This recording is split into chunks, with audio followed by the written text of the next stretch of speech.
doon tayo sa final sa ating Magic Flex, no? So, ngayon,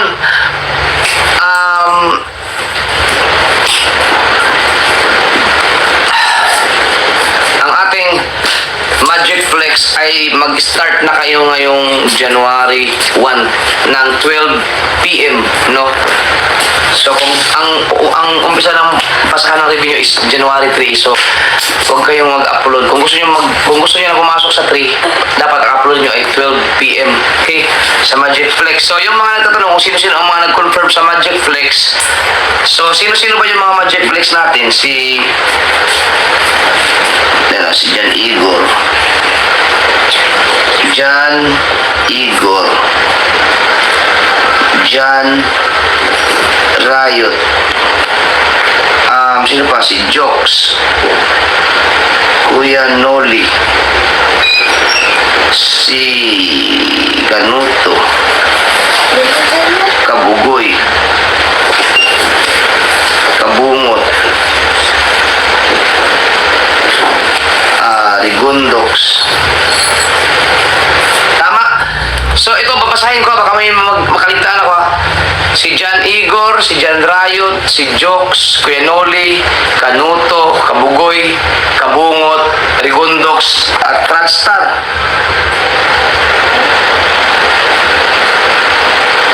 So tama? Wala na. 1, 2, 3, 4, 5, 6, 7, 8, 9. Siyam lang sila, di ba? Siyam lang. Mabuti na yung show tayo. Kaya sabihin, ako papu. Mali po sabihin. Siyam lang. Okay. So,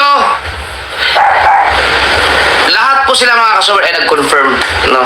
Nag-confirm po sila lahat. So, ina-accept nila, nag-PM po sila lahat sa akin. Ina-accept nila lahat ang challenge, no? Pero, may problema rito yung dalawa. Kunting problema lang naman. Si Kanuto at saka si Jan Riot. Kasi si Jan Riot kasi ay medyo naglaylo siya sa stunt ngayon sa showbiz dahil bagong panganak yung asawa niya. So, doon siya nag-focus. Nagtanong niya sa akin kung... Ayaw ka muna kay May. Tawag ito. Kung pwede ba daw na magtulungan yung Riot family, no? Pwedeng sila, yung papa niya ang mag-upload sa kanyang channel, pero mag-upload din siya, aalalay din siya kasi hindi siya makapag-focus talaga sa pag-vlog dahil nag-aalaga siya ng bata dahil siyempre bago pa naging asawa daw mapapasok pa yun, no? Kumbaga ang mangyayari, si Jan Riot at saka yung kanyang family, no, doon sa Kabisayaan, sa Negros, magtutulong-tulungan sila, no? Magtutulong-tulungan. So pumayag ako mga kasword kasi itong community naman natin ay, di ba, nagtutulong-tulungan naman. So at least makita natin kung alam yung puwersa ng pamilya, di ba? Kung ikaw isang vlogger, para at least mapanood din ng ating mga viewers kung gaano din kalakas kung sakali yung isang vlogger kapag tinulungan ng pamilya, ano? Kasi bihira yung gano'n eh. Usually makikita mo, ikaw lang, ganyan, pero ano kaya ang magiging epekto din kapag nagtulong-tulong yung pamilya, no, sa isang channel. So, okay yun mga kasword. Pwede yun, no? Pwede yun. Nag-uuna ako kay Jan Riot. Ipapaalam ko lang sa inyo. No, kasi hindi siya hindi niya magkapag-focus, at least na andun yung pamilya niya, no? Yung Riot family. So, bahala na silang magtulong-tulong. Sila Boris Jason, no? Para yan sa channel ni Jan Riot, no? So, maganda siguro makita natin kung, iba pala ang iba pala talaga pag nandun yung pamilya. So, at least makita natin kung gaano kalakas ang puwersa ng isang pamilya kapag nagtulong-tulong sa isang channel. No? So, yan. Good luck kay Jan Riot.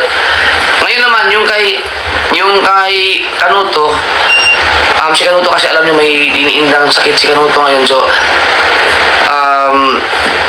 hindi natin alam kung hanggang saan ang kakayanin niya kasi baka pag napuwersa yung katawan niya, no, tapos alam natin operahan niya si Kanuto, no. So sayang naman kasi yung challenge kasi kung buti kumasa si Kanuto, pwede niya rin gawing rin yun ganun, no? So, halimbawa, kapag medyo magpapahinga ang katawan niya, kung kailangan niya ng tulong sa kanyang family, o kaya sa kanyang mga kaibigan, o kaya sa kanyang girlfriend, di, pwede rin yun, no? At least, kapamilya niya dun, no? Kung sino man pwede magtulong-tulungan, kung hindi man family, pwersa ng team, at least, makikita din natin kung gaano kalakas yung pwersa ng kanyang mga kaibigan niya, yung team nila dun, kung kapag hindi na kaya ng katawan ni Kanuto, no? Kapag hindi niya pwede ipwersa.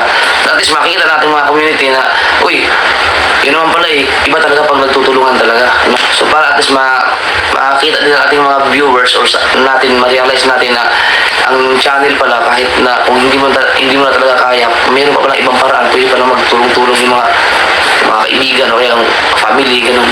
Di ba? So, yun. Yan, okay yan, pwede yung ganun. So, yun lang, yung dalawa lang na may problema sila na ganun lang. Yung kay Jen Riot, yung sa asawa niya, yung nag-aalaga siyang anak, no, hindi siya makapag-focus, so nandun naman yung pamilya niya, para tuloy-tuloy ang vlog. Yung kay Kanuto naman, bahala si Kanuto mag-discarte nun kung sakali mang dumating ang time na hindi kaya ng katawan niya, at least meron siyang ibang paraan para magtuloy-tuloy yung upload kung gugustuhin niya yun. So bahala na siyang at least sa akin, pwede yung ganun na yung pwersa ng mga tao na paligid sa iyo para sa pamilya or mga kaibigan, para mapanood din natin, matuloy-tuloy ang kanilang pag-upload. So January yan, hindi naman ganun ganda ang revenue niyan, pero hanggang yan lang muna ang i-announce ko sa inyo mga kasol, kasi kapag i-explain ko pa yung rules and regulation ngayon, ang haba dahil may mga kailangan akong ipaliwanag So hanggang dyan lang muna, gagawa na lang ako ng i-insert ko na lang sa time ko yung mga rules and regulations. Siguro bukas pag nasa kasiguran ako makahanap ko ng signal doon, or pag uwi na lang kung may time pa, saka ako na i-explain sa inyo, kasi kailangan na i-edit yung pangit yung cellphone kasi ang gagamitin niya pag i-edit Yan, so sana magustuhan niyo, sana sumang-ayon kayo dun sa aking naisip na idea, no? Yan, so ayos din yan, okay yun, at least na din yun na realize ko rin yung gano'n nung nagpaalam si Jan dahil sa akin na ano kaya gagawin ko doon, kasi hindi ako makapag-focus pero nandiyan naman yung pamilya ko, sabi ko pwede pala, kaya maganda yan. So sana okay. Yan, at pasensya na, late na tayo dahil medyo busy talaga. Magpapaalam na ako sa inyo. Shout out Ninang Kay. Oy Maricoy, may santo, shout out. Yan. Shout out sa inyo lahat. Dato Jibril, yan, Skin GTV. Yun, ito G, Maricoy, thank you. Mupan, Nanay Mupan, Ria Velasco, shout out. Yan. Bye-bye. Alas 2 na. I love you. Oy, parang kayo. Tulog na isa. Bye-bye. Ngayon, pag-edit ka na yan. Ano kaya pa? Ngayon ka na mag-overtime Yung pala ko, patakit ka na kanina. Bye-bye. Thank you guys. Abangan nyo yung rules and regulation. Yan.